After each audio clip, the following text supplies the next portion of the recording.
નમસ્કાર, ગુજરાત ન્યૂઝમાં આપનું સ્વાગત છે અને ડે સ્પેશિયલ કાર્યક્રમ સાથે હું માલવી પટેલ આપ સૌનું સ્વાગત કરું છું।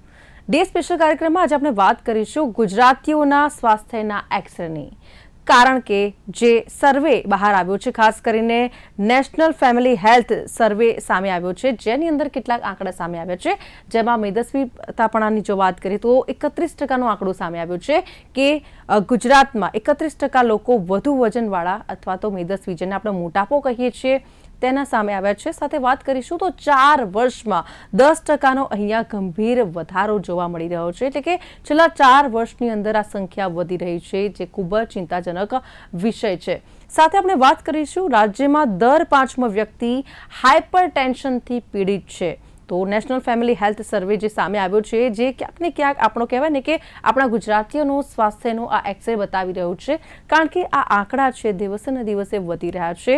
સાથે વાત કરીશું કે 38% પુરુષો કે જેમને તમાકુનું વ્યસન છે, તો 5% લોકો એવા છે જે દારૂનું સેવન કરી રહ્યા છે।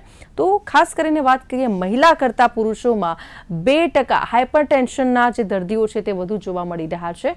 તે પણ એક કહેવાય ને કે ચોંકાવનારી વાત છે। ખાસ કરીને વાત કરીએ ગામડા કરતાં શહેરમાં હાઇપરટેન્શનના જે દર્દીઓ છે 6% વધુ છે, એટલે કે ક્યાંક જે રાજ્યની અંદર જે સ્વાસ્થ્યની સ્થિતિ છે તે ક્યાંક કથળી રહી હોય તેવું પણ અહીંયા પ્રદર્શિત થઈ રહ્યું છે। આ હું નથી કહી રહી, પરંતુ આ જે સર્વેનો રિપોર્ટ છે, જે ગુજરાતીઓના સ્વાસ્થ્યનો એક્સરેનો જે આ રિપોર્ટ સામે આવ્યો છે, ખાસ કરીને નેશનલ ફેમિલી હેલ્થ સર્વે 6 મુજબનો આંકડો સામે આવ્યો છે, જે ખરેખર ચિંતા ઊભી કરે છે દરેક ગુજરાતીઓ માટે, કારણ કે આ આંકડો હવે દિવસે ને દિવસે વધી રહ્યો છે। તો આજે ડે સ્પેશિયલ કાર્યક્રમમાં આ વિષય ઉપર જ વાત કરીશું, કારણ કે ડાયાબિટીસ હોય, મેદસ્વીતાપણું હોય, હાઇપરટેન્શન હોય, બાળકોમાં કુપોષણ હોય, તમામ વસ્તુ છે અત્યારે ખૂબ જ ચિંતાજનક વિષય છે। જો આની ઉપર ધ્યાન નહીં આપવામાં આવે તો આગળ જતા આ આંકડો હજી પણ વધી શકે છે।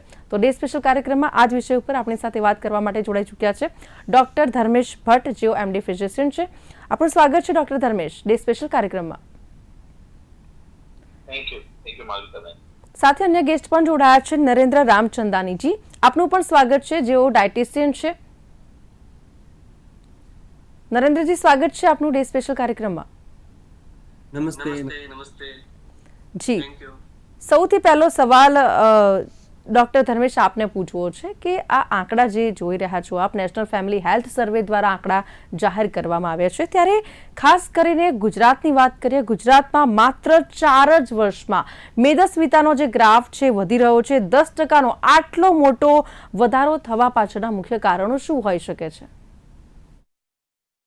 બહુ સાચી વાત કીધી તમે। આમાં સૌથી પહેલું જે મુખ્યત્વે કારણ ગણીએ તો એ આપણી ડાયટ હેબિટ અને લાઈફસ્ટાઈલ છે।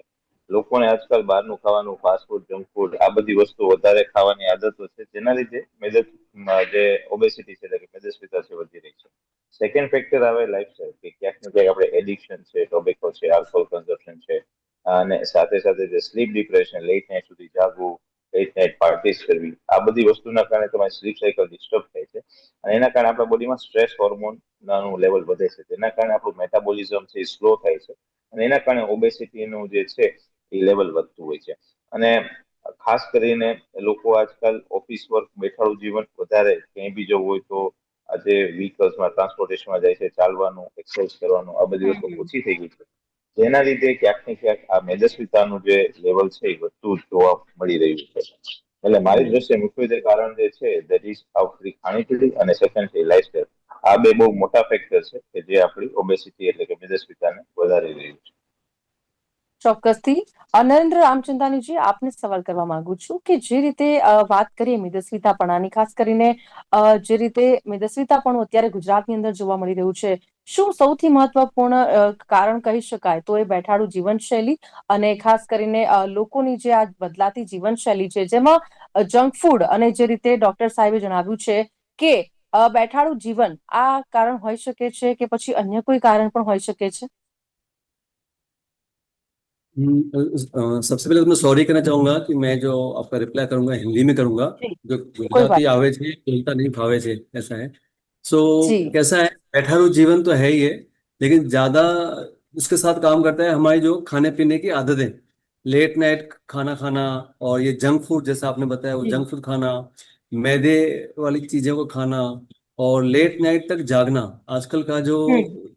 युवा है, यंगस्टर है, उनका ये ट्रेंड हो गया है, रात को 2, ढाई, 3 बजे तक उनको या तो घूमना है या तो स्टडीज करने बैठते हैं, और लेट उठना, लेट सोना, लेट उठना। तो वो जो रॉन्ग लाइफस्टाइल है, गलत लाइफस्टाइल है, और गलत खाने हम्म। पीने की आदत है, ये भी एक मेजर फैक्टर काम करती है इस हेल्थ इश्यू को लाने के लिए। बिल्कुल। और जैसे बात करें तो आजकल छोटे बच्चे बच्चे हैं, उनमें भी ये प्रॉब्लम देखने को मिल रही है। बचपन से ही उन पर ध्यान नहीं दिया जाता। जैसे बाहर का खाना हो गया, जंक फूड हो गया, ये सब वो लेते हैं, जिस पर कोई रोक टोक नहीं है फिलहाल तो। जैसे पैकेजिंग फूड आते हैं, जैसे कोई पैकेट ले लिया तो वो भी खा रहे हैं। उसकी वजह से जो बच्चे हैं उनमें भी ये प्रॉब्लम्स अभी से दिख रही है।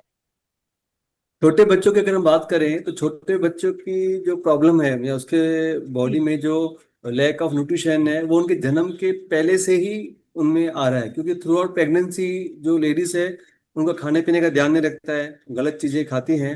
जब बच्चा डिलीवरी होता है तो मॉल न्यूट्रिशन उनके बॉडी में ऑलरेडी उस चीजों की कमी रहती है, तो उसके बाद जी।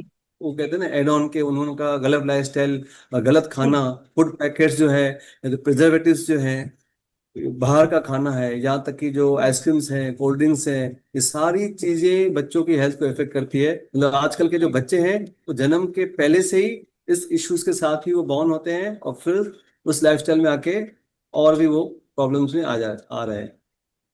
पर नरेंद्र जी, जैसे कि महिलाएं हैं, वो घर का काम करती है, पूरा दिन अपने काम में व्यस्त रहती है। घर का इतना काम करने के बावजूद भी उनका जो वेट है, क्यों वो बढ़ता जा रहा है? क्या कारण है इसके पीछे? वेट गेन का मेन रीजन है प्रॉपर जी। डाइजेशन नहीं होना। जो हम खाना खाते हैं वो खाना बॉडी जब डाइजेस्ट नहीं करता है, बॉडी इसको स्टोर करता है, और जिसकी वजह से वेट गेन होता है। अभी लेडीज है, एक तो लेडीज को स्ट्रेस, घर के काम का स्ट्रेस, और सबसे बड़ा लेडीज को स्ट्रेस ये है कि आज सब्जी कौन सी बनाऊं, ये सब्जी मुझे नहीं पसंद, ये इनको नहीं पसंद, ये बच्चों को जी। नहीं पसंद। उस स्ट्रेस की वजह से उनका डाइजेशन स्लो होता है। फिर जो लाइफस्टाइल गलत है, लेट नाइट तक जागना, उसकी वजह से डाइजेशन स्लो होता है। पानी का इंटेक कम, पानी कम पीते हैं, जिसकी वजह से जी। डाइजेशन स्लो होता है। और मेजर फैक्टर ये है कि डाइजेशन स्लो हम्म। रहता है, जिसकी वजह से वेट गेन का प्रॉब्लम आता है। जो खाना खाते हैं उसको प्रॉपर डाइजेस्ट नहीं कर पाते हैं। જી ધર્મેશજી, ગુજરાતમાં કહેવાય ને કે ગળ્યું વધારે ખવાય છે, તો વધારે જો શુગર વાળું ખોરાક ખાવાની આદત હોય જેના કારણે વજન વધી શકે છે. જે તે ડાયાબિટીસના પણ આંકડાની વાત કરીએ તો રાજ્યમાં 18% નાગરિકો એવા છે જે ડાયાબિટીસથી પીડિત છે. તો આ શું એ પણ એક કારણ બહુ હોઈ સાચી શકે વાત છે? કરી. તમે બહુ સાચી વાત કીધી કે શુગર કેવિંગ છે, હાઈ શુગર ડાયટ હોય, એની કેલરી કન્ટેન્ટ વધારે હોય અને હમ. ક્વોન્ટિટી ઓછી, એટલે ઓછી ક્વોન્ટિટીમાં તમને વધારે કેલરી આપશે. એટલે તમે થોડું બી ખાશો તો તમારું પેટ ધરાશે ને, એટલે તમે થોડી વસ્તુ જી. વધારે જ ખાવાના છો. એના લીધે તમારી કેલરી ઇન્ટેક છે એ બહુ વધી જશે. એટલે તમારી જે બેઝલ મેટાબોલિક રિક્વાયરમેન્ટ હશે એના કરતા તમે કેલરી વધારે ખાશો તો આ એના જેવું છે કે જી. જો તમારો ખર્ચો ઓછો છે અને ઇન્કમ વધારે છે તો બાકીની બધું સેવિંગમાં જશે. એટલે આપણું બોડીમાં સેવિંગ છે એ ચરબીના રૂપે થાય છે, એટલે કે ફેટના રૂપે થાય છે. એટલે તમે જેટલું બી high calorie diet, high glycemic index વાળું ફૂડ ખાવ છો, આઈસ્ક્રીમ છે, ચોકલેટ છે, કેક છે, પેસ્ટ્રીઝ છે, સ્વીટ્સ છે, પછી કોલ્ડ ડ્રિંક્સ છે, તો આ બધી વસ્તુ હાઈ કેલરી ઇન્ટેક વાળી વસ્તુ. ઇવન ઓફ ટી, આપણે જે ચા હમ. પીએ છીએ, ગળી ચા પીએ છીએ આપણે, it is also high calorie ફૂડ્સમાં આવે છે. તો એ બધી બિલકુલ. વસ્તુઓના કારણે તમારી કેલરી ઇન્ટેક જે છે સ્મોલ ક્વોન્ટિટીમાં તમારે ઝાઝી કેલરી મળે છે. એની સામે આપણે બેઠાડું જીવન જીવતા હોઈએ, આપણી લાઈફસ્ટાઈલ સેડેન્ટરી હોય છે, એક્સરસાઇઝ નથી કરતા જી. હોતા, એના લીધે ઓબેસિટી વધતી જોવા મળે છે. એટલે આ એક બહુ જ મોટું કારણ છે કે જે આપણે ઓબેસિટી વધારવામાં પાર્ટ. જે સેકન્ડ પાર્ટની વાત કરીએ ડાયાબિટીસની, તો જી. Obesity risk factor for the diabetes. કારણ કે જ્યારે તમારી મેદસ્વીતા વધે છે, જ્યારે શરીરમાં ચરબીનું લેવલ વધે છે, ત્યારે ઇન્સ્યુલિન હમ. રેઝિસ્ટન્સ ડેવલપ, અને ઇન્સ્યુલિન રેઝિસ્ટન્સ ડેવલપ થવાના લીધે તમને ડાયાબિટીસ આવે છે. ડાયાબિટીસ બે પ્રકારના હોય છે, ટાઈપ 1 અને ટાઈપ 2. મોટા ભાગનું જે ટાઈપ 2 હમ. ડાયાબિટીસ એ ડાયરેક્ટલી ઓબેસિટી સાથે રિલેટેડ હોય. ટાઈપ 1 હોય એમાં ઇન્સ્યુલિનના બનવાના સેલ જ ઓછા હોય છે, ઇન્સ્યુલિન ઓછું બનતું હોય છે, એના કારણે થાય. યુઝ્યુઅલી જી. જન્મજાત અને નાના બાળકોને જોવા મળે છે. પણ જે આજે યંગ લોકોમાં બી જેમને ઓબેસિટી વધારે છે એવા લોકોને પ્રી ડાયાબિટીક અને ડાયાબિટીક હોય છે. અમારી પાસે રિપોર્ટ લઈને આવે છે અને એ જી. બધી છે. આવા બધા લોકોના ડાયાબિટીસ. પણ આમાં એક વસ્તુ એ બી છે કે જો યંગ લોકોને ડાયાબિટીસ આવે તો એ વેઇટ લોસ કરે તો ડાયાબિટીસ પાછું રિવર્સ બી થઈ શકે છે. એટલે જો તમે હમ. આજે ડાયાબિટીસ આવ્યું છે તો નાસીપાસ થવાના બદલે તમે યોગ્ય માર્ગદર્શન લઈ પ્રોપર ડાયટ અને એક્સરસાઇઝ થી તમારું વેઇટ લોસ કરો તો તમારું ડાયાબિટીસ રિવર્સ થઈ જાય છે. અને ઘણા બધા જે મોર્બિડ ઓબેસિટી વાળા લોકો હોય છે જે ક્લાસ 2 ક્લાસ 3 ઓબેસિટી એવા લોકો છે, એવા લોકોને ઓબેસિટી સર્જરી અત્યારે જે ન્યુઅર ઇન્જેક્શન્સ આવ્યા છે, જે ન્યુઅર થેરાપી આવી છે, એનાથી વેટ લોસ કરીને બી આ બધી વસ્તુઓ રિવર્સ કરી શકાતી હોય છે. ડાયાબિટીસ ને આ બધી વસ્તુ લાઈફ લોંગ તમે દવા લેવાનું બી ટાળી શકો છો. એટલે મારી દ્રષ્ટિએ જી આજે ડાયાબિટીસ હોય, ઓબેસિટી, તો ઓબેસિટીને તમે રિવર્સ કરો તો તમારું ઓટોમેટિક ડાયાબિટીસ છે, બીપી છે, આ બધી વસ્તુ બી ઇનડાયરેક્ટલી કંટ્રોલમાં આવી જશે.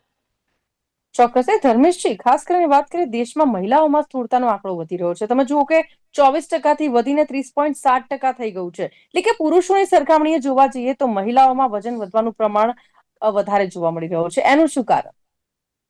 હા, બહુ સાચી વાત કીધી તમે કે આ જી મહિલાઓમાં વધારે એનું રીઝન છે ને, there are multiple reason, single reason નથી. હમ પહેલી વસ્તુ જે આપણે નરેન્દ્રભાઈ કીધી કે સ્ટ્રેસફુલ લાઈફ, સ્ટ્રેસ છે ને એ બહુ મોટું ફેક્ટર છે. જ્યારે જ્યારે આપણા હમ બોડીમાં સ્ટ્રેસ વધે છે ત્યારે સ્ટ્રેસ હોર્મોન વધવાના લીધે આપણું મેટાબોલિઝમ સ્લો થાય છે. એટલે તમે કંઈ બી ખાશો, જી ભલે થોડું ખાતા હશો, ઘણા બધા મારી પાસે પેશન્ટ આજે એની કમ્પ્લેન કે સાહેબ અમે એટલું ખાતા નથી છતાં બી ચરબી વધે, કારણ કે એમનું મેટાબોલિઝમ સ્લો છે. એટલે થોડુંક બી ખાય છે તો બી એ બધું ચરબીમાં રૂપાંતર થાય છે અને વજન વધે છે. સેકન્ડ જે ફેક્ટર છે એમના હોર્મોન છે, જે પીસીઓએસ, એટલે હવે જે પીએમઓએસ તરીકે ઓળખાય છે. પીએમઓએસ પ્રોબ્લેમના લીધે ઇન્સ્યુલિન રેઝિસ્ટન્સ જી હોય છે ને એના કારણે મેટાબોલિઝમ સ્લો હોય છે. એના કારણે બી જે છે મેદસ્વીતાના પ્રોબ્લેમ વધી રહ્યા છે. અને એના પછીની વાત કરીએ તો સ્ત્રીઓમાં હોર્મોનલ ચેન્જીસના કારણે જ્યારે એની જે ઓવ્યુલેશન સાયકલમાં જે લાસ્ટ સાયકલ હોય, પ્રોલિફેટિવ ફેઝ, જી એમાં હોર્મોન ચેન્જીસના કારણે બી એમનું શુગર ક્રેવિંગ અને મૂડ સ્વિંગ થતા હોય છે. આવા કિસ્સામાં જે શુગર લેવાથી તમારું ડોપામિન લેવલ વધે છે, એટલે લોકોને સારું લાગે છે. હમ એના કારણે ઇનડાયરેક્ટલી લોકો શુગર, આઈસ્ક્રીમ, ચોકલેટ, પેસ્ટ્રી આ વધારે ખાતા હોય છે. અને આ બધી વસ્તુના લીધે મેદસ્વીતા વધે છે. અને જે મોસ્ટ ઇમ્પોર્ટન્ટ પાર્ટ છે કે મહિલાઓમાં જે વેઇટ ટ્રેનિંગ, એટલે કે જી મસલ ટ્રેનિંગ જે છે એ અભાવ હોય છે. લોકો મોટાભાગે એક્સરસાઇઝ કરતા હોય તો વોકિંગ, સાયકલિંગ, સ્વિમિંગ જ મહિલાઓ એક્સરસાઇઝ ગણતી હોય છે. અને એ મોટાભાગે વજન ઉપાડવાનું અવોઇડ કરતી હોય છે. જે આપણે જીમમાં ડમ્બલ્સ ની ને બધી બોડી વેઇટ એક્સરસાઇઝ છે, એનાથી એવી ક્યાંક ને ક્યાંક આપણા મગજમાં રહે છે કે એ કરવાથી આપણું જે બોડી સ્ટ્રક્ચર છે એ મેલ જેવું થઈ હમ જાય છે, પણ એવું નથી હોતું. એના માટે તમારા હોર્મોન ક્યારે બી લેવલના થવાના નથી. એટલે muscle training is very very important. જેટલું તમે મસલ ટ્રેનિંગ કરો, જેટલું તમે રેઝિસ્ટન્સ ટ્રેનિંગ એક્સરસાઇઝ કરો, એનાથી તમારો મસલ માસ વધે છે, એનાથી તમારું મેટાબોલિઝમ છે વધારે એક્ટિવ થાય છે. અને એના લીધે ક્યાંક ને ક્યાંક આપણું જે ઓબેસિટી છે એને કંટ્રોલ કરી શકાય છે. એટલે there are મલ્ટિપલ ફેક્ટર્સ કે જેના લીધે આ બધી વસ્તુ છે. અને પ્લસ હમણાં ફિમેલ્સમાં બીજું એડિક્શનનું પ્રમાણ બી વધ્યું છે. ફિમેલ્સમાં ડ્રિંકિંગ, સ્મોકિંગ આ બધાનું બી પ્રમાણ વધ્યું છે, જે મેલ્સ કરતા બિલકુલ. વધારે એમના બોડી પર અસર કરે છે. અને એના લીધે એમાં આ ઓબેસિટી, જે સ્ટ્રેસ લેવલ વધે છે, એના કારણે ઓબેસિટી ના બધી વધે છે. તો મહિલાઓ માટે ઘણા બધા ફેક્ટર્સ છે. અને જી મોસ્ટ ઇમ્પોર્ટન્ટ ઘણી વખત પ્રેગ્નન્સી પછી યુઝ્યુઅલી જે આફ્ટર જે ડિલિવરી દરમિયાન જે આપણે એક્સરસાઇઝ કે પ્રોપર ડાયટ ની બદલે આપણે બધું ઓઇલ જી વાળું ને હાઈ કેલરી ડાયટ લેવાનું ડ્યુરિંગ પ્રેગ્નન્સી બધા લોકો પ્રિફર કરતા હોય છે. જેના લીધે બી ક્યાંક ને ક્યાંક ચરબી વધે છે, ને પછી ઈ ચરબી ડિલિવરી પછી ઘટાડવી અઘરી પડતી છે. એના કારણે બી મેદસ્વીતાનું પ્રમાણ વધે છે. તો જી મહિલાઓમાં there are so many factors, ઘણા બધા ફેક્ટર્સ છે જે આપણી ઓબેસિટી માટે જવાબદાર છે. ઓકે. નરેન્દ્ર રામચંદાનીજી, આપનું શું કહેવું છે? જે રીતે આજે આંકડા સામે આવ્યા છે, હવે ક્યાં કંટ્રોલ કરવાની જરૂર છે, અથવા તો ક્યાં ખામી રહી જતી હોય છે? શા માટે આંકડો વધી રહ્યો છે? હવે શું કરવાની જરૂર છે જેથી કરીને સ્વાસ્થ્ય પર લોકો જાગૃત થઈ શકે? કારણ કે આ આંકડા દિવસે ને દિવસે વધી રહ્યા છે. જો હજુ પણ ધ્યાન નહીં રાખવામાં આવે તો આગામી સમયમાં આંકડો હજુ પણ વધી શકે છે, જે ખૂબ જ ચિંતાજનક બાબત છે. सही बात है। चिंता की बहुत गहरी चिंता की જી बात है, इस पर चर्चा करने जैसा भी है। और मैं धर्मेश जी के साथ एक और बात मैं ऐड करना चाहूंगा कि ओबेसिटी की वजह से, मोटापे की वजह से, डायबिटीज के अलावा ऐसे बहुत सारी हेल्थ इश्यूज है, बीमारियां हैं जो इस मोटापे की वजह से જી होती हैं। जैसे कि diabetes, BP, sugar, cholesterol, thyroid, હમ माइग्रेन, डिप्रेशन, घुटनों का दर्द, कमर दर्द, बैक पेन, अमुक तरह के कैंसर, ये सब इश्यूज जो बीमारियां हैं सब मोटापे से रिलेटेड हैं। और दूसरा, लोगों में जागरूकता लाना बहुत जरूरी है। कि लोग ये समझते हैं कि उसको ये तकलीफ हुई है तो मुझे नहीं होगी, लेकिन ऐसा नहीं है। जो भी व्यक्ति रॉन्ग डायरेक्शन में गाड़ी चलाएगा उसका एक्सीडेंट होना ही। तो अगर कोई જી लाइफस्टाइल गलत होने की वजह से उसको हेल्थ इश्यूज आए हैं, अगर आप જી करेक्शन नहीं करोगे तो आपको भी हेल्थ इश्यू आएंगे। तो लोगों में ये अवेयरनेस बहुत ही कम है। और अभी आजकल जो हम देख रहे हैं, हम कहते हैं अकाल मृत्यु, छोटी सी उम्र में लोगों को हार्ट अटैक आ रहा है, या तो मृत्यु, रात को नींद में उनको साइलेंट अटैक आ रहा है और જી उनको मृत्यु हो रही है। इस कारण यही है, ओबेसिटी की वजह से। तो लोग ये समझते हैं कि उसके साथ हुआ है, मेरा साथ नहीं होगा, लेकिन ऐसा नहीं है। कोई भी अगर जी। व्यक्ति ओवरवेट है तो हम ऐसा कहते हैं कि वो बॉम्ब के ऊपर है, कभी भी बॉम्ब फूट सकता है, हेल्थ इश्यूज आ सकते हैं। करेक्शन की करने की जरूरत कहाँ पे है? करेक्शन करना है सेल्फ एजुकेशन। हर एक व्यक्ति हम्म। को सेल्फ एजुकेटेड होना पड़ेगा, खान पीन में, अपने लाइफस्टाइल में, उनकी आदतों में। और मेन रीजन है कॉन्स्टिपेशन। हर फैमिली फैमिली मतलब 10 में से 9 लोग ऐसे हैं जो कॉन्स्टिपेशन से पीड़ित है, कब्ज से पीड़ित है। उनको उसके जी। ऊपर काम करना बहुत जरूरी है अगर उनको बाकी की सब बीमारियों से बचना है। तो इसके ऊपर जो मैंने बताया है कि अवेयरनेस लाना बहुत ही और फैमिली का एक व्यक्ति ऐसा हो जो पूरी फैमिली को मोटिवेट करे कि हम सबको हेल्दी फैमिली की तरह हमको रहना है। और आजकल ये जी। बहुत प्रचार चलता है कि स्वस्थ भारत, फिट भारत। तो फिट भारत मतलब हमको दूसरों को फिट नहीं करना है, अपने घर से ही शुरुआत करनी है, अपनी फैमिली को ही सबसे पहले फिट करना है, जैसे हम अच्छा बिल्कुल। हेल्दी बना सके। फिलहाल तो ये आंकड़े दिखा रहे हैं कि फिटनेस कहीं खो गई है।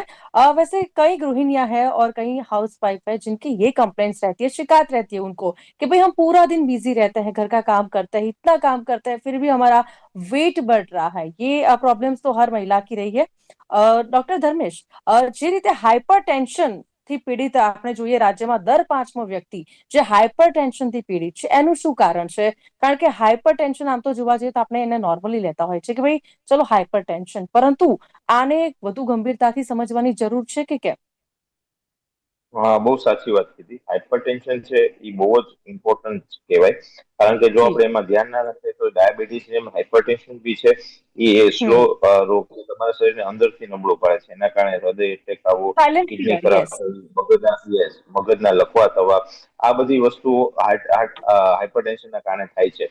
તો અત્યારે હાઇપરટેન્શનને આપણે એટલું જ ઇમ્પોર્ટન્ટ લેવું જોઈએ. અને ક્યાંક ને ક્યાંક ઓબેસિટી સાથે હાઇપરટેન્શન છે, ડાયાબિટીસ છે, ડિસ્લિપિડેમિયા છે, ફેટી લીવર છે, લીવર સિરોસિસ છે, આ બધી વસ્તુ એકબીજા સાથે સંકળાયેલી છે.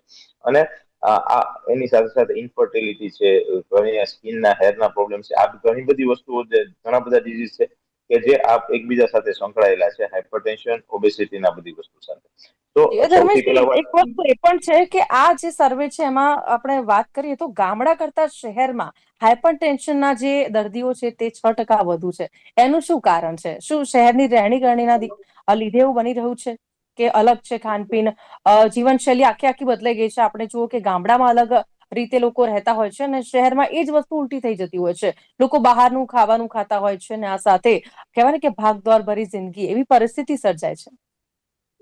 તમે બહુ સાચી વાત કીધી. હાઇપરટેન્શન ને છે ને ડિઝીઝ ઓફ અર્બનાઇઝેશન કહેવાય, એટલે શહેરીકરણના રોગો ગણાય. હાઇપરટેન્શન છે, ડાયાબિટીસ છે, ડિસ્લિપિડેમિયા છે. જી। ગામડાઓમાં આ વસ્તુ જયારે વિલેજમાં આ બધું એટલું બધું પ્રોમિનન્ટ પેલા નહોતું. હમ। પણ ક્યાંક ને ક્યાંક હવે બી જે શહેરીકરણ કારણે ફાસ્ટ ફૂડ, જંક ફૂડ નું જે કલ્ચર આવી રહ્યું છે, જે સ્મોકિંગ, ટોબેકો ચ્યુઇંગ, આલ્કોહોલ નું જે કલ્ચર આવી રહ્યું છે, જે લેટ નાઇટ હમ। જાગવાનું પાર્ટીનું કલ્ચર આવી રહ્યું છે, ક્યાંક ને ક્યાંક આ બધી જ વસ્તુઓ જવાબદાર છે આપણે હાઇપરટેન્શન અને ડાયાબિટીસ અને ઓબેસિટી ના બધી વસ્તુ લઈ આવવા માટે। એટલે ગામડાઓમાં બી જ્યાં જ્યાં લોકો અત્યારે પોતે જે હાર્ડવર્ક કરે છે, જે પોતે એક્ટિવ પોતાનું બોડી રાખે છે, રેગ્યુલર ચાલવાનું રાખે છે, રેગ્યુલર હાર્ડવર્ક એટલે હેવી વર્ક કરે છે, ખેતીમાં કામ કરે છે, એવા લોકોને હાઇપરટેન્શન નથી, કારણ કે એમના બોડીનું હાર્ડવર્કના કારણે મસલ માસ મેન્ટેન રહે છે અને એના કારણે એમનું જે અને પ્લસ એમનું મેટાબોલિઝમ છે બુસ્ટ રહે છે, એમનું બોડી એક્ટિવ રહે છે। અને ક્યાંક ને ક્યાંક એ લોકો ગામડામાં લોકો આજે બી હજી ઘરે ખાવાનું, ઘરે ચોખ્ખા ખોરાક ખાવાનું, ચોખ્ખી હવામાં રહેવાનું, આ બધી વસ્તુઓ વધારે પ્રિફર કરે છે। જ્યારે શહેરના લોકો છે, એક તો સવારે ઉઠે ત્યારથી ભાગતા હોય, રાતે સુવે ત્યાં સુધી ભાગવાનું હોય, ઓફિસનું ટેન્શન હોય, ઘરનું ટેન્શન હોય, ફાઇનાન્શિયલ ટેન્શન હોય, પરિવારનું ટેન્શન હોય, અને સાથે સાથે પોતાના શરીરનું ટેન્શન હોય। આ બધા ટેન્શનની સાથે સાથે લાઈફસ્ટાઈલ હોય કે આજે કોકની પ્રસંગ છે, બીજા સોશિયલ ઇવેન્ટ છે, આ છે તે છે, જતા હોય તો હમ। ત્યાં બધી જગ્યાએ oily, fast food, junk food, fried food, આ બધી વસ્તુ જ ખાતા હોય છે।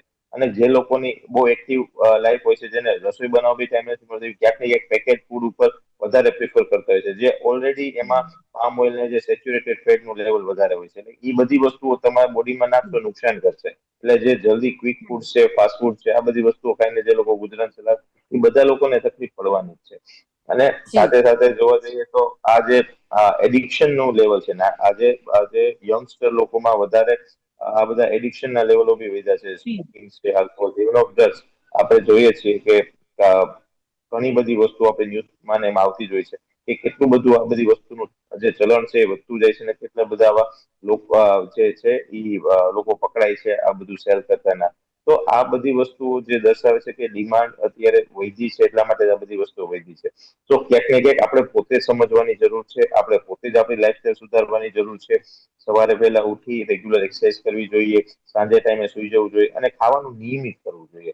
અને તમે જે પેલા વાત કરી ગૃહિણી વાળો પ્રશ્ન હતો કે ગૃહિણીઓમાં કામ કરવા છતાં બી કેમ લોકોને એવું થાય છે, એનું રીઝન બી આ છે. ઘણી વખત ઓવર એક્ઝર્શન બી એક પ્રકારનું સ્ટ્રેસ ફેક્ટર છે તમારા બોડીને ઓબેસિટી લાવવા માટે. તમે વધારે પડતું કામ કરતા હોય પણ જો તમે ઊંઘ પૂરી ના લેતા હોય, 7 થી 8 કલાકની ઊંઘ બહુ જ જરૂરી છે, જેને આપણે એટલું બધું ઇમ્પોર્ટન્સ રાખતા નથી, પણ 7 થી 8 કલાકની પ્રોપર ડીપ સ્લીપ બહુ જ જરૂરી છે. તમે 7 કલાક ઊંઘવો એ જરૂરી નથી, પણ તમે 7 કલાક ક્વોલિટી ઊંઘ લો એ વધારે જરૂરી છે. એટલે હંમેશા સૂતા પહેલા 2 કલાક પહેલા સ્ક્રીન નેટથી દૂર રહેવું અને કોઈ રિલેક્સેશન એક્ટિવિટી કરવી, જેમ કે તમારી કોઈ હોબી હોય, મ્યુઝિક છે કે પછી રીડિંગ છે, અથવા તમે રિલેક્સેશન મેડિટેશન છે, સૂતા પહેલા કરવું જોઈએ, જેના લીધે ક્યાંક ને ક્યાંક લોકોમાં અવેરનેસ આવે અને ઈ સુવા વખતે તમારું મગજ એકદમ શાંત અવસ્થામાં હોય, જેથી કરીને તમને ઊંઘ આવે, ડીપ સ્લીપ આવે. અને હાઇડ્રેશન મેન્ટેન કરવું જોઈએ, એ બી એટલું જ ઇમ્પોર્ટન્ટ છે. આપણે આ ટાઈમે પાણી પીતા રહેવું જોઈએ અને આવી રીતે તમે અને પ્રોપર પ્રોટીન અને હાઈ ફાઈબર ડાયટ રાખવી જોઈએ તમારે, જેથી કરીને તમે આ બધી વસ્તુઓને છે રિવર્સ કરી શકો. ચોક્કસથી. Thank you very much doctor Dharmesh અને નરેન્દ્ર રામચંદાનીજી. Thank you very much. અહીંયા આપણે ચર્ચાની સમાપ્તિ કરીએ છીએ. ખૂબ જ સુંદર માહિતી આપે આપી છે અને થેન્ક યુ. અહીંયા આ આંકડા જે દર્શાવી રહ્યા છે, થેન્ક યુ વેરી મચ. તો અહીંયા જે આંકડા દર્શાવી રહ્યા છે ગુજરાતીઓના, તેનો આ એક્સરે સામે આવ્યો છે, જે ખરેખર ખૂબ જ ચિંતાજનક છે, કારણ કે આંકડા છે દિવસે ને દિવસે વધતા જઈ રહ્યા છે. જો હજી પણ સ્વાસ્થ્ય ઉપર ધ્યાન નહીં રાખવામાં આવે તો આગળ ગંભીર બીમારીઓ પણ થઈ શકે છે. જે રીતે ડોક્ટર્સ દ્વારા જણાવવામાં આવ્યું છે કે ઘણા બધા એવા કારણો છે, કહેવાય ને કે બીઝી લાઈફસ્ટાઈલ હોય, ભાગદોડભરી જિંદગી હોય ને આ બધાની વચ્ચે આપણું ખાનપાન એ ખૂબ જ મહત્વપૂર્ણ છે અને એટલા જ માટે સ્વાસ્થ્યનું ધ્યાન રાખવું ખૂબ જ જરૂરી છે. તો હાલ ડે સ્પેશિયલ કાર્યક્રમમાં બસ આટલું જ. ફરીથી મળીશું નવા વિષય સાથે. હાલ મને આપશો રજા. નમસ્કાર.